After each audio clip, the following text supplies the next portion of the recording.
So, have you ever randomly encountered a shiny Pokemon in Emerald?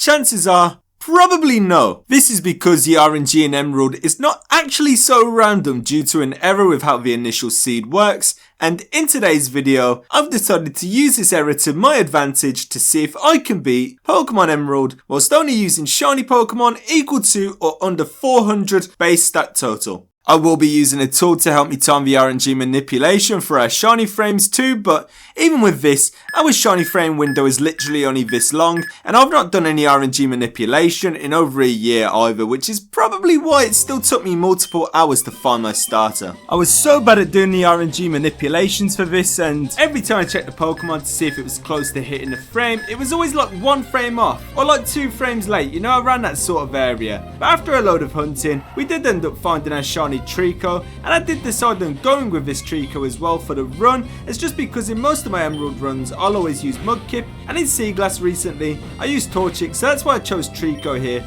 There wasn't like any strategic planning behind my choice. And after getting my Trico, we go head up into the first May fight, and this one here is just pound spam, so I use Leah and mash the A button, spamming pound until the Torchic goes down. It was actually kind of close, but now that it's done, we can go get our Pokeballs and the challenge can officially start. Now quickly, as I've got the Pokeballs, I go catch myself a Pokemon, make a quick trade with another save file to send myself a Surskit that knows Sweet Scent, and I can start doing my RNG manipulations, finding myself on the first route a shiny Poochyena, which I go catch up. On the next route afterwards, I go and do this once again and find myself a shiny Wurmple, another Pokemon that's going to be great for our team as its final evolution is under 400 base stat. Right now, this is all we're going to be doing. We're just going to capture a load of Pokemon in a load of different routes so I can get my team stacked up. Finding myself a Taillow then in Petalburg Woods, and then Cadering the route after Rustboro, and in the cave after that as well, I found myself a shiny Whismur. Now with the 6 Pokemon I have, I feel ready to take on Roxanne. I just need to get everybody up to level cap and do a little bit of evolving as well as we evolve Wurmple over into a Silcoon, and then we're also going to go and evolve this over into a Beautifly. And with that then we head into the Roxanne fight, and to start off the battle I send in Trico and take down a Geodude with a 1-shot to absorb. We're going to repeat this and take down a second Geodude with a 1-shot to absorb as well, and now lastly we've just got her Nosepass. And Nosepass here for us really is just a massive absorb spam until it goes down, knocking it into potion range twice before getting into the low life once again and finishing it off with a quick attack to defeat Roxanne and earn ourselves our first gym badge of a run. Now, not really too much is going to happen between here and getting into Dewford City for our second gym fight against Brawly. Just like how Roxanne was an absorb spam against Brawly, we're going to lead Pilot and start spamming wing attacks on everything he has, which is going to take down the matchup with a 1-shot. It also 1-shots a Meditite,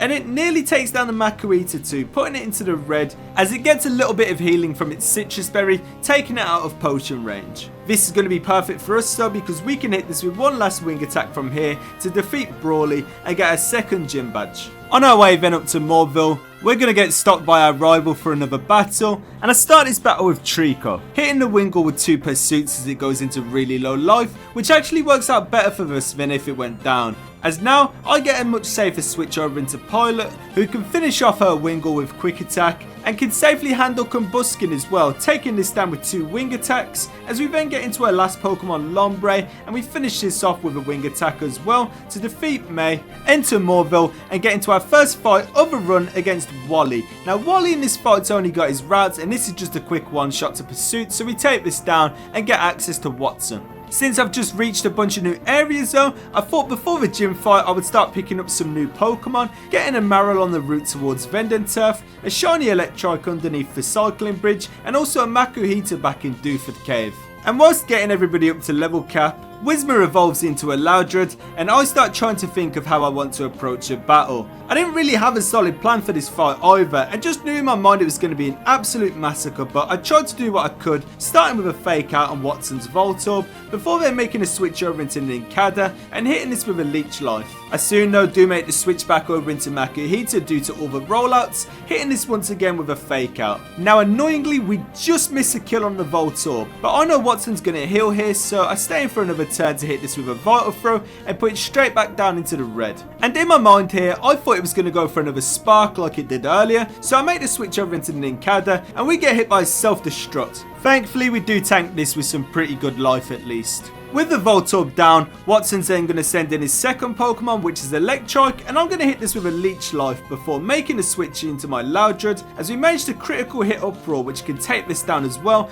causing Watson to then send in Magneton. Now weirdly, I kind of forgot I get stuck into Uproar here, so we do lose quite a bit of our HP at the cost of dealing some very minimal damage, but at the end of this turn, our Uproar thankfully ends as I perform a double switch from Noisy to Dusty, and then Dusty to Shinies, so I can try and get in Nincada safely. On this switch though, I get hit with a Supersonic, so I then switch again into Makuhita to lose my confusion, hitting the Magneton with a Fake Out, followed by a Vital Throw to take this down and put us into his final Pokemon, Manectric. Now, Manectric is a problem, and I knew that trying to take this down would be the massacre or potential wipe I feared before entering. I did have a slight idea though, although it would come at the cost of a few sacrifices. Firstly, I made the switch into Alpha and hit the Manectric with Thief to take away its Citrus Berry, and then I'm going to hit this with a Sand Attack, hoping it will possibly help before switching into Nincada to hit it with a few more. And with that done, my plan here is to just spam a bunch of Leech Lives whilst it struggles to attack, but this does cause me to end up going under paralysis due to the Manectric's ability, so I continue using Sand Attacks after until Shino eventually gets taken down. Shino's death at least gives me a free switch into Noisy, and I go for an Uproar here thinking that 2 could do enough, but our first Uproar hits a Manectric into potion range,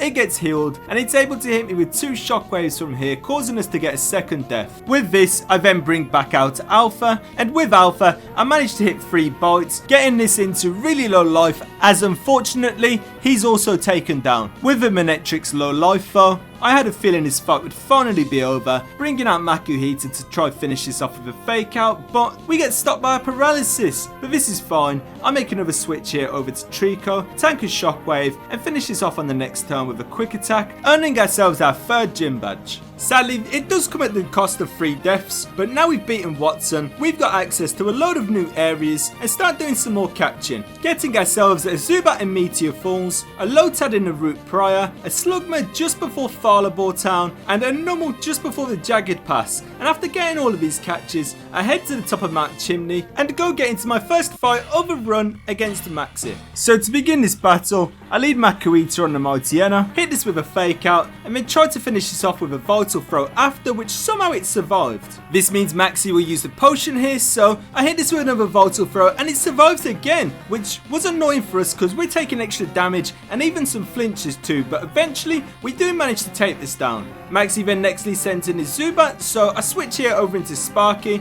and take a Wing Attack before finishing this off with a Spark, putting us up against Maxi's final Pokemon after, which is Camerupt. Now for the Camerupt, I make a hard switch from Sparky over into Mizu. Camerupt goes for Focus Energy, our Bubble Beam just misses out on the one shot as we take a tackle, but we can still go finish this off on the next turn with a critical hit, second Bubble Beam after Maxi's potion to win the fight. I also decide whilst I'm in the Jagged Pass to hunt for another Pokemon, finding a shiny Spoink which I capture up before entering the 4th gym and getting into the fight with Flannery. Now I thought my best bet with winning this fight was going with the rollout strap, but I wanted my 5th rollout attack to be safe for Torkoal, so before I start this off, I go and take down the Numel with a Bubble Beam. This then gets Flannery to send out her Slugma, and I know she wants to go and try and set up Sunny Day here. Sunlight being a weather condition that's going to make my water type attacks deal less damage, so I start off her rollouts now, hitting this twice to go and take this down. After this, Flannery sends out Camerupt, and this goes down to 2 hits from the 3rd and 4th rollout thanks to a critical hit, leaving us then with her final Pokemon Torkoal, and against this, we managed to connect the final rollout, taking us down with a one-shot to defeat Flannery and get our 4th badge. Now not much is going to happen between Flannery and Norman, we're going to head straight down to Petalburg and get into the fight. He's going to start off the battle with Spinder, and I'll begin with Maku and hit this with a Fake Out on the first turn before switching into Lombre. We also managed to get a free switch here because Spinder goes for Encore, and with my Lombre I'm able to hit this with a Fake Out again before hitting this with a Strength, which puts it into low life. With Spinder at its current HP, Norman will definitely heal, so I switch back over into Maku to basically restart the whole process again by hitting this with a Fake Out on the turn after. Switching into Lombre again after to dodge an Encore, and using Fake Out again with a following up Strength, which actually critical hits and takes down Norman's first Pokemon. Straight after this he sends out Vigoroth, and after hitting this with 2 strengths we get taken down by a critical hit slash. Maku can hit this with a fake out though, as I then go make a switch over into Sparky, dodge an encore like I did again against the Spinder, before taking a Facade and finishing off a Vigoroth with a Spark. This then gets us up against Norman's third Pokemon, Linoone, and it hits us with a Facade which will activate our ability and put it under paralysis, which was great, but it would have been better if I wasn't also trying to hit this with Thunder Wave. Still though, it works out nicely, and we can switch in from Sparky over into our Slugma, managing to hit this with 4 Rock Throws before being taken down by Slash. Even though Slugma died here, this worked out pretty nicely for us, as we can fake out Linoone into potion range, and then we can go finish this off with a Vital Throw after the heal. Still though, we still had to beat Slacking to win the fight, and Slugma was actually my Toxic Protect Stall Pokemon for this, so with it dead, I had to try and find another solution, and that solution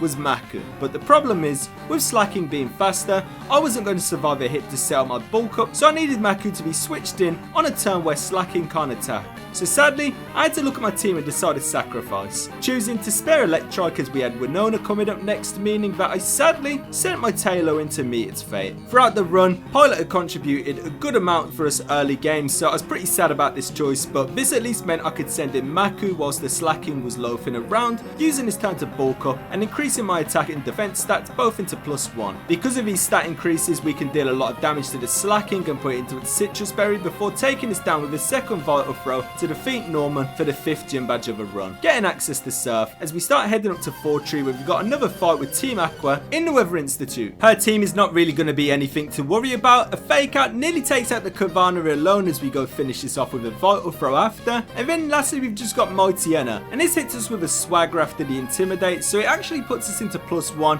We make it past Confusion, hit this with a Vital Throw and finish the fight. And right after this fight outside of the Institute, we've also got to get into our final rival fight of the run against May. And in this fight I'm leading Sparky as I know she'll lead Pelipper, and because I also know that this is going to be a one shot to Spark, so I go do this and take this down. And this fight also being in the rain is great for us too, as our water type attacks will do way more damage in this weather. I make a hard switch when the Combuskin comes out over into Mizu, take a sand attack on the switch before taking this down with 2 Surfs. And with this, it's now just going to put us against May's final Pokemon Lombre, and make a hard switch again over into my Zubat, and can take this down with an Air Cutter followed by a Wing Attack to finish the final rival fight of a run. Just like our fight with Watson, Norman was an absolute massacre. We've lost loads of Pokemon, so I need to start hunting again, getting myself a Shuppet just outside of Lily Cove, and going into the Safari Zone to get myself a Pikachu as well. Now I didn't really have too much of a plan for Winona, but looking at the Swablu, I thought it was a good Pokemon to start trying to set up the rollout strat against. Hitting the Swablu with 3 rollouts to take this down, she then nextly sent in Tropius, which is a Pokemon I really wanted to take down. And we end up doing this as well, hitting the 4th and 5th rollout to finish this off. After Tropius faints, Winona sends in her Pelipper, so we make a hard switch here over into Electrike, taking this down with a one shot to Spark. And with her Pelipper down, that means she's going to send in her Altaria, and with the HP and defense training I'd done prior to this fight, I was certain I was going to live the Earthquake and would be able to put this under paralysis. Unfortunately though, this crits us, so we'll never know. Pikachu was faster at least, so I send him out and did paralyze the Altaria, but this also come at the cost of losing that Pikachu too that I was hoping to try and keep alive for Skarmory. So this fight wasn't going that well. I then switched into Shuppet and used Curse on the Altaria, which will take away some of its HP at the end of every turn, and I also started spamming some Nightshades too, trying to do some big damage until this also got taken down by an Aerial Ace. Like both Norman and Watson, Winona was also becoming a massacre, and I even worried that I could wipe for a moment, but thanks to Shuppet's Curse, Altaria does go down at the end of this next turn after a bit of chip damage from Mizu's rollout. And this just leaves us with Skarmory, which actually starts off by spamming sand attacks. Now whilst we're locked into rollout until we miss, this kind of actually worked well for us, missing a rollout after a couple turns, meaning that I can get a switch in over into Zubat, can hit this with Confuse Ray, and then can get another switch afterwards over into my Numel. And unfortunately, we just missed a kill with Ember too, so the plan here now is to just spam as many Embers as possible, and thankfully, at the perfect time, we get a critical hit Ember to take down the rest of Skarmory's life and defeat Winona for the 6th badge. Annoyingly though, Winona was an absolute massacre just like I thought she'd be, so I soon have to go back to catching again. But for now, I just go get myself a Trapinch in the desert, then head to my second fight with Maxie in Magma Cavern. Now, as Maxie leads Mightyena, I'm going to lead Maku Eater and hit this with a Fake Out on the first turn, following up with a Vital Throw after, which takes this down. Crobat's next, and even though I'm at +2 because of Mightyena's swagger, I decided to switch over into Zubat as we take a Confuse Ray, followed by a Wing Attack which puts us under Half-Life, and I'm also hurt by Confusion here twice in a row as well, which means we lose Zubat. And Zubat dying did suck, but it at least allowed us a free switch over into our Spoink, and Spoink is able to go put the Crobat into healing range with a Psychic. We then knock it into really low life with another Psychic after. Maxie heals again, but Crobat isn't able to survive the third Psychic, so we take this down and get into his final Pokemon, Camerupt. And for Camerupt, I'm going to hit this with a Psychic before it goes for Amnesia, and then hit this with a Confuse Ray before switching over into Mizu. Now this might have been maybe a little bit close as he was in +2 special defense, but I had a feeling this was going to kill as it's double super effective, so I hit the Camerupt with a Surf, take down the rest of its HP and defeat Maxie. After Maxie, we go into the Team Aqua hideout and fight against their admin Matt. I find it isn't really anything too serious. We lead Maku in this and take down his Mightyena with a Fake Out, followed by a Vital Throw, before then switching into our Spoink on the Golbat and one-shotting this with a Psychic, which allows us then access to Moss Deep City, where we can challenge Tate and Liza for our 7th gym badge. In this battle, I lead Dusty and Spoink and go for a Confuse Ray and Silver Wind on the first turn, putting the Claydol below Half-Life. And then on the second turn after this, I hit Xatu with Psychic, and Silver Wind takes down the Claydol, making Tate and Liza send out Solrock. Xatu's starting to worry me slightly as it keeps setting up Carmond, so I hit this with a Silver Wind, and I also hit the Solrock with a Confuse Ray, which helps us out a lot as it actually hurts itself in confusion this turn too. Now I'm still worried about Xatu due to its setting up, so I'm deciding I'm finishing it off on this next turn as well with another Silver Wind, as Dusty and Spoink both get put into low life. Now I was kind of worried about this next choice, but I decided to stay in with both though as I knew I was faster,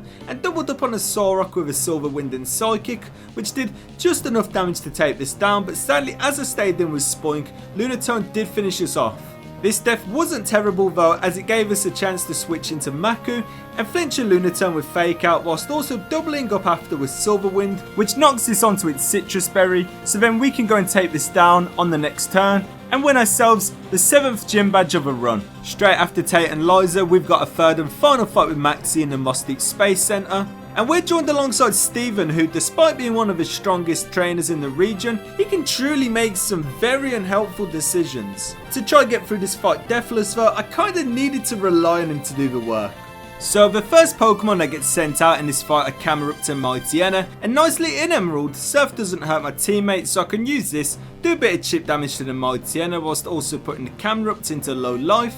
But here's where Steven becomes kinda questionable. Like, I know he sees a kill and goes for it, but like, why can't he just hit Mightyena here? I'm literally about to take down the Camerupt, and we literally would have took down both as well if he did. Steven at least does take down one of the Mightyenas on the next turn though. But next turn after this, he does it again and takes down the other Mightyena, when really he should have helped take down the Golbat, as we would have finished off both, and that would have put this fight into a 2 versus 1 as well. But yeah, after this turn, I made the switch over into normal, and Steven does at least take down the Golbat finally. With normal, after a few turns, I'm able to hit the Crobat with a Flamethrower, which causes Maxie to switch out Crobat into Camerupt on the next turn, which goes down to a Flamethrower followed by 2 Metal Claws, and when the Crobat comes back out after, we hit this with one last Flamethrower Metal Claw to finish this off and win the fight. Now, as I lost Spoink in Tate and Liza, and because I've got a load of new routes unlocked, I decide that I'm going to catch a few more Pokemon, getting a shiny Wailmer in Dewford, shiny Tentacruel outside Moss Deep, and a shiny Clampo in the underwater just outside of Sootopolis before evolving my Trapinch too, and then heading into my final fight with Team Aqua and Archie. As in this battle, Archie leads his Mightyena, I lead Maku, and we just miss out on the kill with a Fake Out followed by a Vital Throw, and instead of potioning here like I thought he was actually going to do, he switches over into Crobat. And I didn't really have any clear answer for this either, with both Sparky and Spoink having died earlier. And after some consideration, I decided on giving Clamperl a chance at handling this, and Clamperl does amazing too, getting it all the way into low life before they potion, and then getting a lucky critical hit after, which helps us secure the kill on the following turn with another dive. Now with Crobat down, Archie sends back in Mightyena, so I'm bringing back in Makuhita as I know he's going to potion here, actually taking it down this time, which is now just going to leave us with his final Pokemon Sharpedo. And Sharpedo here is going to put us into +2 with its swagger, so if Vital Throw here could have connected, it would have definitely killed, but we do get hurt by a confusion. With this I take a switch into Moria, who's hit by Taunt, and then a slash on the next turn before hitting a critical hit Giga Drain to finish off a Sharpedo and win us the fight, getting us into Sootopolis where we can get into the fight with Juan, the final gym leader of the run.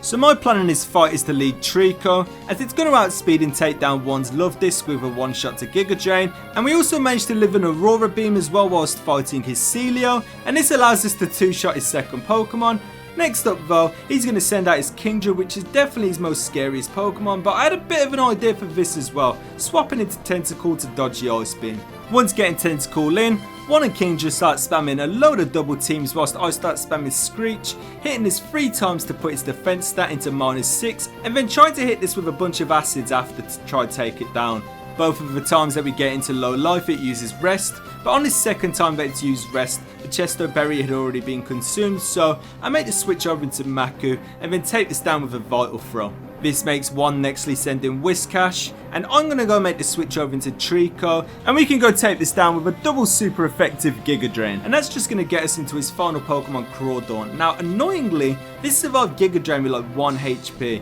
I know he's going to heal here though, so this is fine. I'm going to go do a bit of chip damage with Quick Attack, and then I'm going to go finish this off with another Giga Drain after to defeat Juan and earn myself the 8th gym badge. With the 8th gym badge, I'm then going to get the HM for Waterfall and can head into Victory Road for our final battle with Wally. Unlike the battle earlier in Moorville, he's actually quite terrifying now, especially with the team that I have too, so it was kind of worrying. Managing to nicely take this down with a 2-shot to Dragon Breath. I remember thinking this was going to low roll or something at the time as well, so this was actually really relieving to see. I also take down his Delcatty after as well with 2 Earthquakes, and his Magneton also goes down to a 1-shot from Earthquake, as he then sends out his Roselia. And Roselia actually lives a fly on 1 HP, and this is extremely annoying as we're then hit by Toxic after, but it's still fine kind of. I know he's going to heal, so I go for a Crunch and then finish this off with another Fly to take this down, putting us then into Wally's final Pokemon Gardevoir. Now being under poison and low life, I decide to switch here over into Clamperl as the Gardevoir sets up Future Sight. We do a bit of back and forth, and I also managed to dodge a Future Sight as well with a dive, but after coming back up from the water, we get taken down by Psychic. From here though, Kite can at least come back in and finish off a Gardevoir with an Earthquake, but this fight did come at the cost of another death. And due to Clampy's death right before the Elite Four, I go ahead to the Sky Pillar and hunt another shiny, finding myself a shiny Sableye which I catch up and add to the team, before then finishing off all my other preparations for the team and taking one last look at everyone's moveset before heading inside. So our first fight of the Elite Four is Sydney, and he was extremely easy. Dusty takes down his leading Mightyena with 2 Silver Winds as he then sends out an Absol. Now I know this is Rock Throw and will likely be quicker than me as well, so I make the quick switch over into Makuhita and take this, before then replying to that attack with a Fake Out followed by a Vital Throw to take it down. Sydney's next Pokemon then Shiftry, so I'm going to make the switch back over into Dusty here, taking an extra Sensory before finishing this off with a double super effective Silver Wind. The same thing also happens to his Cacturne after, and we also do this to his Crawdaunt as well, taking them all down with 1-shots as we beat Sydney. In the second room, we're then to face off against Phoebe, the Ghost type trainer, and I know her Dusclops will protect on the first turn, so I take this as the chance to set up a Calm Mind and put myself into +1 special attack and defense, and at +1 our Feint attack will go 1-shot at Dusclops. It's also going to 1-shot a Bayonet too after dodging a Will-O-Wisp. We then 2-shot a Sableye, 1-shot a second Bayonet, and then we'll 2-shot a second Dusclops as well as we sweep through Phoebe with no issue. After beating Phoebe, we must then take on Glacier, and her Celio was just a perfect Pokemon to try setting up against, taking every turn here to try and use Calm Mind or Confuse Ray, and using Rest whenever I needed to heal until I reached +6 special attack and defense at a healthy life, before then going for Feint attack, taking down her Celio. After this, her Glalie would be a one-shot, and it'd be the same for both her second Celio and Glalie too, leaving us just then with her Wolverine, which is knocked into its Citrus Berry, before then being taken down on the next turn to win the fight. And winning that, it's going to give us access to the 4th room then against Drake, and my plan here was to just lead Wailmer and take down both his Shelgon and Altaria with an Ice Beam. After one-shotting both of these, we then get up against this Kingdra, and I make a hard switch into Sableye, spamming Calm Mind, Confuse Ray and Rest again until I reach +6 special attack with high HP, taking down the Kingdra after. After taking down the Kingdra, Drake then sends in his Flygon, and with this hitting us with a physical based Earthquake, we take some huge damage. We do still take this down with a Feint attack, but Salamence would definitely kill us now, so I make the switch into Kite and take the Rock Throw. And then with this, I decide that I have to let this go down so I can safely bring in Wailmer, so then I can hit Salamence with a double super effective Ice Beam to finish this off and defeat Drake. Defeating Drake with only 1 death meant we was heading into the final battle of the Elite Four with 5 Pokemon and a promising chance. Getting into the fight with Trico in our lead spot, as I plan to try and let this be sacked early after doing some damage to Wailord with Giga Drain. My idea here was that we'd set up on the Wailord after doing this because any potential water spouts would do less damage to Sableye, but we actually end up critting this, which takes the Wailord down. The next Pokemon that comes in then is Wallace's Milotic, and due to this, the plan that I had in mind kinda had to become improvised from this point. I let the Milotic go and take down my Trico, as I then brought in my Wailmer to try and do a bit of chip damage and also PP stall the Milotic. Milotic was tough as well, it was doing a lot more damage with Surf than I thought it would ever do. I was having to rest every 3 or 4 turns just to stay alive, but eventually we do manage to get the Milotic to run out of Surfs as we knock it into the red and use Wallace's heal turn as a chance to switch over into a Sableye and start trying to set up our Calm Minds. Whilst I'm doing this, I'm also hitting Confuse Rays and I'm also going for rests. And it's actually really tough to try and keep ourselves in a healthy position just due to Milotic being able to outspeed us and still use Recover all the time, whilst also constantly hitting us with Toxic too. So it was a massive struggle to try and keep myself in good HP, not under Toxic, because of this. Eventually though, we do manage to get past the Milotic due to our Confuse Ray preventing the Milotic from healing as we take it down with a Feint attack. Straight after this though, we're also up against Tentacruel and we're faced with the same problems again for many turns as its Sludge Bomb just kept poisoning us. Because poison type attacks are physical in this game as well, this was still doing quite a lot of damage to us despite it being not very effective. Just like the Milotic though, we also managed to take this down after a dozen turns too, as then Wallace sends in his Ludicolo. And Ludicolo is going to go down to 2 Feint attacks, his Whiscash after is going to go down to a 1-shot critical hit Feint attack, and then that's just going to leave us with his Gyarados, which we knock into low life after taking an Earthquake, and then we're going to go knock it straight back down into low life again after Wallace's potion before being taken down by another Earthquake. With this, I then switch into Beautifly and tank a Hyper Beam with extremely low life as we can go finish this off with 2 Gusts to defeat Wallace, meaning that we've beaten the challenge and we've beaten the run. Guys, I really hope you've all enjoyed this video. This one's been super tough challenge, but it's also been really fun to make. I also had to switch to a new video editor halfway through all of this as well and start everything over that I'd already edited, which sucked. I'm hoping the video still turned out great, at least because I'm not very good with this new editor, but I think it's turned out okay. If you've enjoyed, leave me a like and a comment on the video. It means a lot, especially after something extremely demotivating like that happens. And if you're new around here and have made it this far, this is the channel dedicated to bringing out some of the best Pokemon content on the site. I have a ton of more videos just like this already uploaded and even more in the works. So make sure you smash that subscribe button, check my link playlist somewhere on the screen. Have a great rest of your day and I'll see you all in another video very soon. Peace out guys.